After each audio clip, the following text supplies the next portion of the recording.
Hello everyone, I am very glad that you're joining this story. Subscribe, like and comment. Enjoy the story, smile more often. You'll always be the disappointment of the family. That's what Rachel said, in front of everyone, while sipping wine like she was the damn queen of the reunion. Her glass tilted just so, her fingers perched around the stem like she was royalty, and her voice slid across the table, coated in that sugary venom she'd mastered since childhood. The worst part wasn't even the insult itself, it was how natural it sounded coming out of her mouth, how smoothly it slid into the conversation, like it belonged there, like it was a truth so established no one even bothered to challenge it anymore. And sure enough, the room didn't flinch. They laughed. Every single one of them. Uncle Jerry chuckled into his beer like she'd just told a knock-knock joke. Aunt Diane smirked like a proud mother watching her daughter recite a school play, and even my own mother, God help me, tried to hide her smile behind a sip of her sweet tea. I sat there, holding my fork a little too tightly, my knuckles tightening just slightly enough for me to notice, but not enough for anyone else to care. That's how it's always been, hasn't it? I was always the one who noticed the cracks in my own skin while everyone else looked away, because no one bothers watching the disappointment. They just let you sit there, smiling politely, swallowing the bitterness like it's your side dish, while the golden girl flutters through life leaving sugar trails behind her. Rachel has always had that kind of glow around her. That fake, Instagram-filtered, high-gloss sheen that makes people believe she's got it all together, even when she's crumbling inside. And somehow, she made sure everyone believed I was the mess. The one who dropped out of grad school because I wanted to work in design, not law. The one who married below her potential, as Aunt Diane so eloquently put it during a Christmas dinner 2 years ago. The one who never had kids and therefore, in her words, never truly understood what it means to be a woman. The one who wore thrifted dresses instead of boutique labels, who hosted dinner parties with mismatched plates instead of bone china, who cooked instead of catering, because I enjoy it, not because I'm poor. But none of that ever mattered in their eyes. Rachel always made sure the narrative stayed on brand. She was the benchmark, and I was the cautionary tale. And I'll be honest, for years, I let them believe it.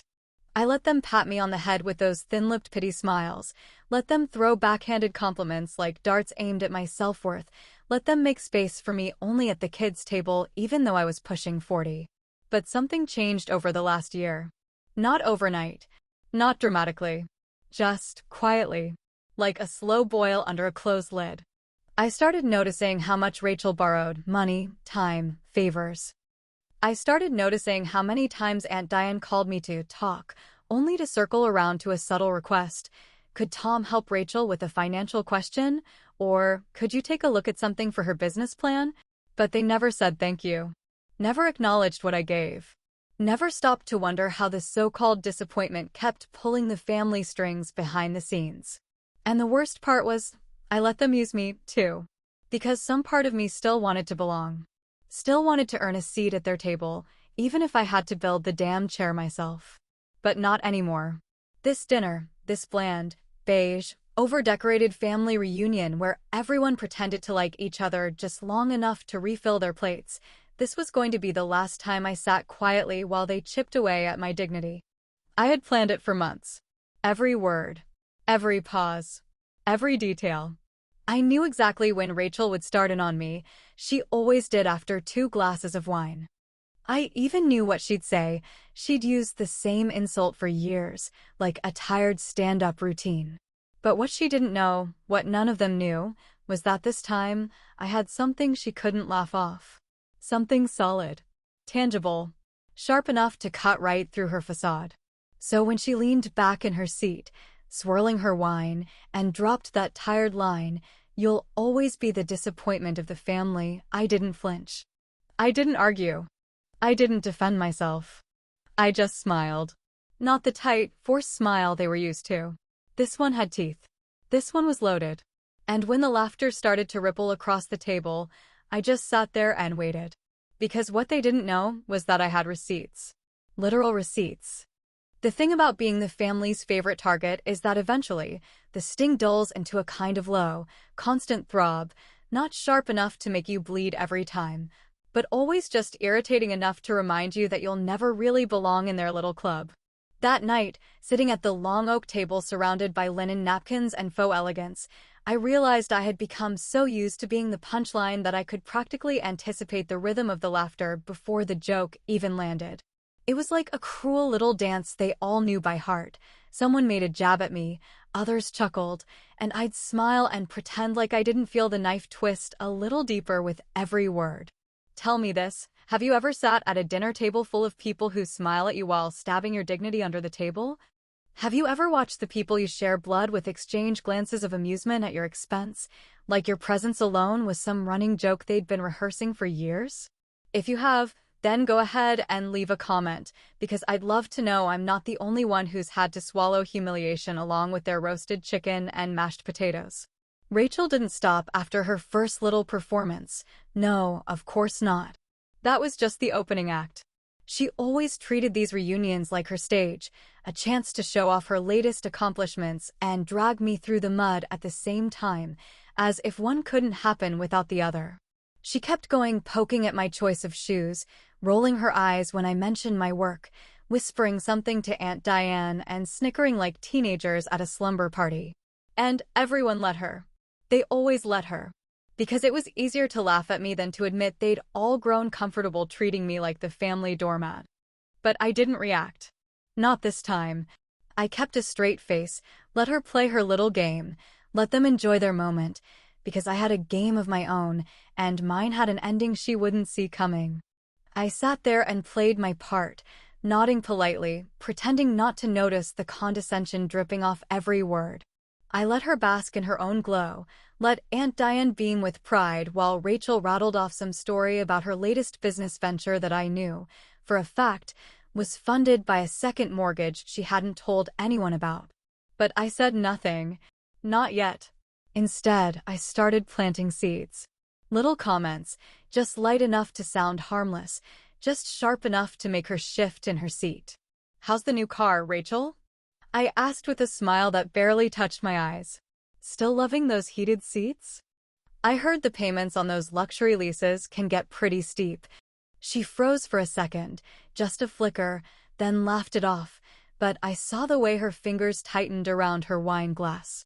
Just a little crack in her perfect porcelain mask, nothing obvious, just enough to remind her that someone else might know more than she wanted them to. Later, while everyone clinked glasses and passed around the overly salted green bean casserole, Aunt Diane raised her own glass in a toast. "To family," she said with a smug grin, "and to those of us who know how to marry well."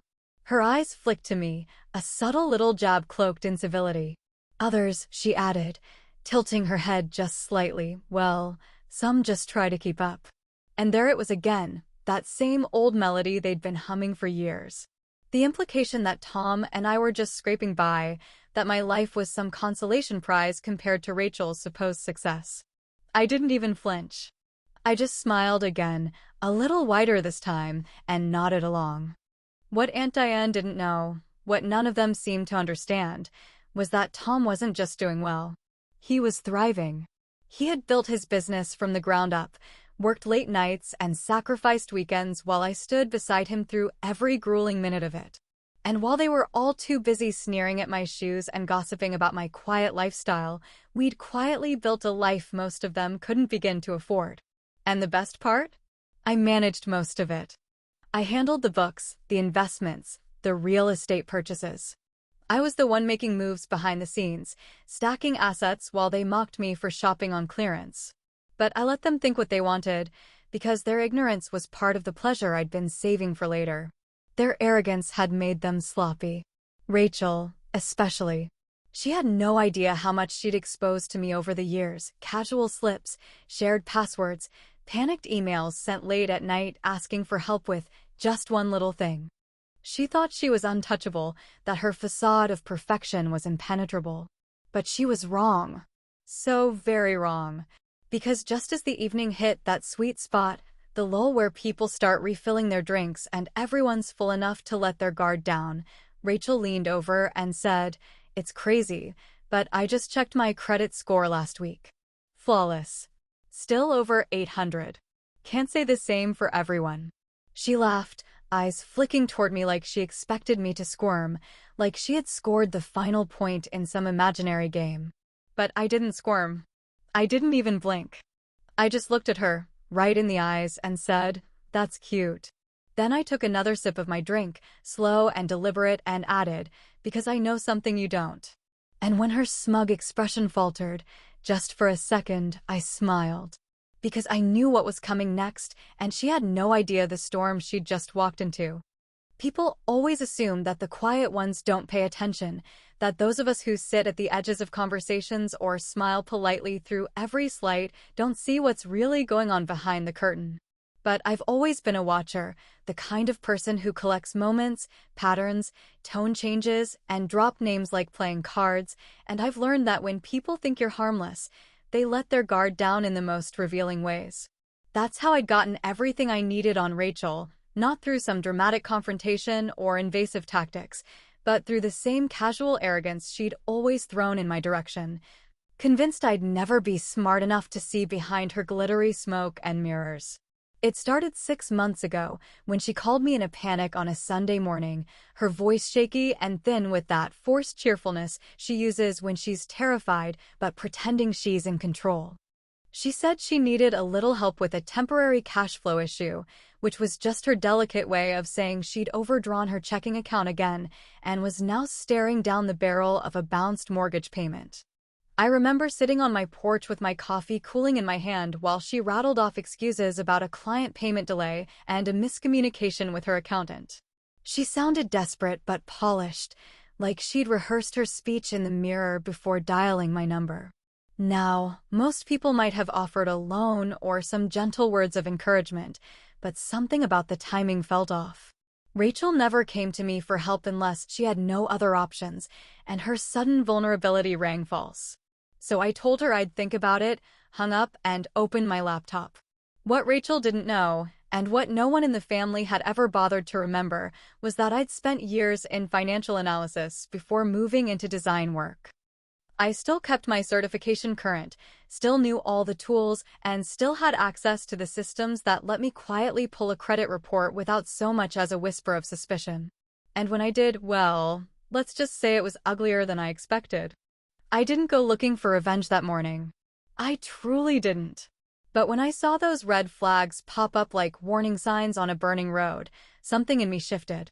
Rachel wasn't just struggling, she was drowning. Late payments on 4 different credit cards, a defaulted store account, a luxury lease that was 90 days overdue, and 2 closed accounts from banks that had clearly decided she was more trouble than she was worth. Her 800-plus credit score was a fantasy, a lie she kept telling because admitting the truth would mean cracking the foundation she'd built her entire personality on. And the real kicker? The money she'd been living on wasn't even hers. Turns out Aunt Diane, the queen of condescension, had been secretly funneling cash into Rachel's life to keep up appearances. The same Aunt Diane who made cutting remarks about my husband's job and my lack of designer handbags had been quietly borrowing from me, under the guise of helping out with church renovations and temporary bridge loans, and then handing it over to her daughter like it was coming from her own deep, endless well of generosity. I'd helped them both, unknowingly at first, and then with growing clarity, and it wasn't just insulting, it was poetic in the worst kind of way. So I didn't confront Rachel then. I didn't expose her or demand repayment or even send a passive-aggressive email. I waited, I watched, and I planned. Because the thing about games is that people like Rachel always think they're holding all the cards. But I wasn't just a player anymore. I was the damn dealer, and I'd stacked the deck weeks ago. At dinner that night, I started dropping breadcrumbs like a bored cat playing with a mouse. "I've been reading a lot about credit bubbles lately," I said casually while passing the bread basket. "Did you know a single late payment can drop your score by 60 points? Rachel flinched. Aunt Diane cleared her throat. I smiled. Later, while we were all gathered near the fireplace and pretending we weren't about to snap each other's necks over board games and burnt coffee, I leaned over to Rachel and said, "I always admire people who can manage luxury leases. Those payments really sneak up on you, don't they?" She blinked too fast, her jaw tightening just slightly. It was like watching a lie unravel in real time. Tom, always the observant one, caught my glance from across the room. He didn't say anything out loud, didn't need to. We'd rehearsed this moment, just once, in the car before arriving. He knew the cues, the rhythm, the exact second to step in when the time was right. And I saw it in his eyes, the question hanging in the air like the final chip before a house of cards collapses. He leaned toward me, his voice low but steady.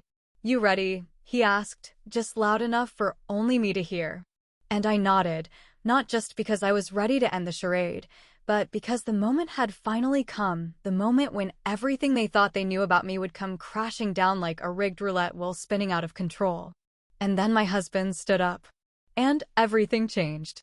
There's a particular kind of silence that only happens when people realize all at once that they've been caught red-handed, not by accident, not by coincidence, but by a slow-burning plan that was building right under their noses the entire time.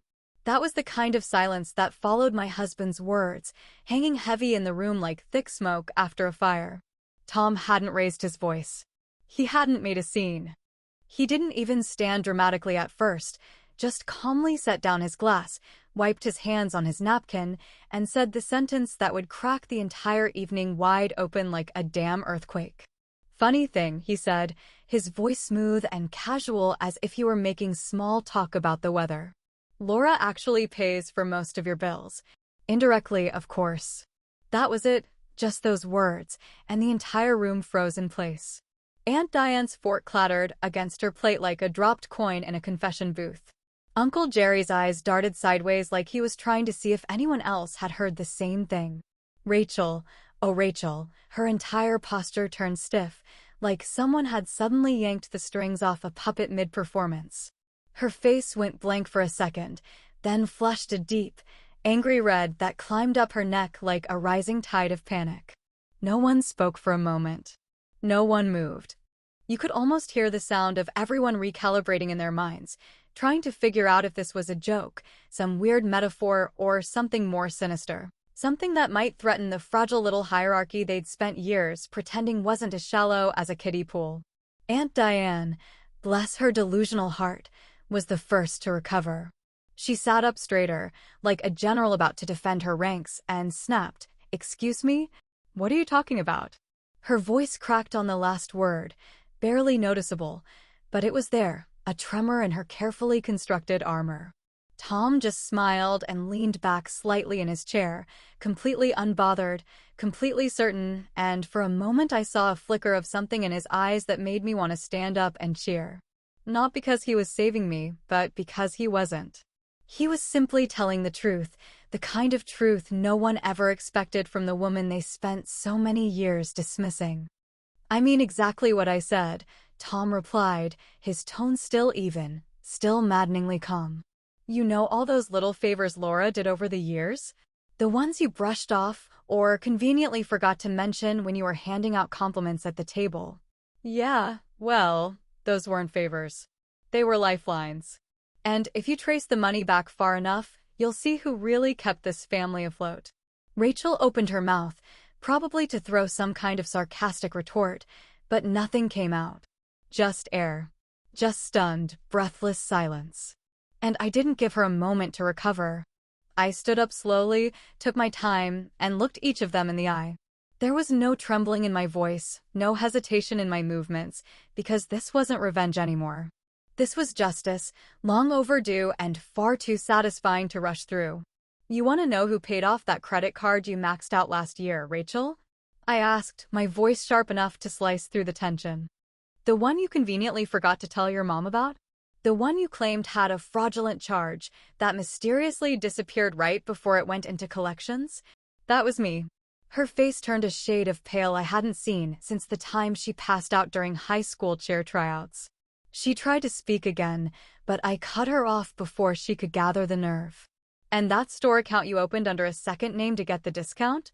The one you defaulted on, hoping no one would trace it back to you? I cleaned that mess up too. Not because I wanted to, but because Aunt Diane asked for help, and I was foolish enough to still believe in family loyalty." The room was dead quiet. The kind of quiet that isn't just absence of noise, but the presence of shame, thick and clinging and undeniable. Uncle Jerry looked like he wanted to disappear into the upholstery. Aunt Diane's lips were pressed into a thin, bloodless line. And Rachel, well, she looked like she'd just been peeled open in front of a live audience. But I wasn't finished. Not even close. I stepped around the table, reached for the leather folder I'd tucked beneath my chair, and held it gently in my hands, not like a weapon, but like the truth it contained had a weight all its own. I'd printed every statement, every transaction, every favor disguised as a donation, every wire transfer from my account to the ones that had magically saved Rachel's sinking ship of a lifestyle. And when I pulled out the folder from my bag, I said slowly, savoring every word, her fake smile cracked like cheap porcelain. There's something deeply satisfying about watching a liar squirm when faced with irrefutable proof, especially when that liar has spent years standing on a pedestal built from your silence. As I walked slowly around the dining room table, I held the folder with both hands like it was a sacred book, the gospel of truth that no one in that room had expected to see. Every eye was on me now, every strained smile gone, every false sense of superiority evaporating in the heat of exposed reality. And I didn't rush. I took my time flipping it open, peeling back the polished leather flap to reveal page after page of printed documentation, statements, balances, payment histories, transaction breakdowns, wire receipts, all neatly organized and, in my favorite touch, highlighted in thick yellow marker for dramatic emphasis. I walked straight to Rachel first, because if you're going to deliver a blow that deep, you deliver it up close and personal. She tried to act indifferent, sitting stiff and staring ahead like she wasn't even going to acknowledge my presence, but I saw the slight twitch in her cheek and the way her fingers curled under the tablecloth, probably clenching her napkin so hard it would rip. I dropped the first page directly in front of her, right next to her empty wine glass, a list of delinquent accounts in her name, 2 of them with active collection notices, one so old it had already been sold to a third-party recovery firm. I didn't speak right away. I just let her eyes scan the paper, let the silence stretch like a rubber band pulled tight between us. Then I added another sheet, a transaction record showing a wire transfer from Aunt Diane's account to Rachel's business checking account, followed by one from my own savings account to Aunt Diane's, time-stamped exactly 3 hours earlier. The implication was clear. The money never came from Aunt Diane. It had always come from me. Her hands started to shake then. Barely, but enough to notice. Still, I wasn't done. I laid out another printout, this one showing the defaulted lease on the luxury SUV she loved to flaunt, followed by a debt consolidation plan she'd quietly attempted to enroll in before she dropped out halfway through. And then, as if that wasn't enough to dismantle her image entirely, I dropped the final set of pages, records not from her bank, but from a casino rewards program. Her name, her member ID, her spending totals, her visit history, and a particularly glaring detail, a flagged alert for gambling activity exceeding $10,000 over the course of 6 months, activity that had started 6 weeks before her marriage began to unravel. I turned toward the rest of the table now, letting the documents speak for themselves. You want to know why Rachel's marriage fell apart? I said, my voice steady and unflinching. It wasn't just bad luck or irreconcilable differences. It was financial infidelity. She drained their joint account at slot machines while telling everyone he was the one mismanaging their money. She played the victim while she gambled away their future. And then she came crawling to Mommy to cover her tracks, and Mommy came crawling to me. The silence was so thick it felt like the air had been sucked out of the room. No one knew where to look. Uncle Jerry's mouth hung open slightly, his fork still raised halfway to his lips, forgotten in his hand. Aunt Diane had gone white as a sheet, her composure crumbling in real time, her hands clutching the arms of her chair like she was trying to stop herself from falling apart completely. It was Uncle Jerry who finally broke the silence, and I'll admit, I didn't expect it from him. He'd always been quiet, the kind who nodded politely but rarely took sides. But now he cleared his throat and looked straight at Rachel with a disappointed stare that hit harder than anything I'd said. "I always knew you weren't the saint you pretended to be," he muttered, shaking his head slowly. "But damn, I didn't think you were this deep in the mud." That's when Aunt Diane stood up so fast her chair scraped loudly across the floor. She didn't say a word, just turned on her heel and stormed out of the dining room, her heels clicking sharply against the tile as she disappeared down the hallway. No goodbye, no defense. Just silence and shame trailing behind her like the scent of something rotting.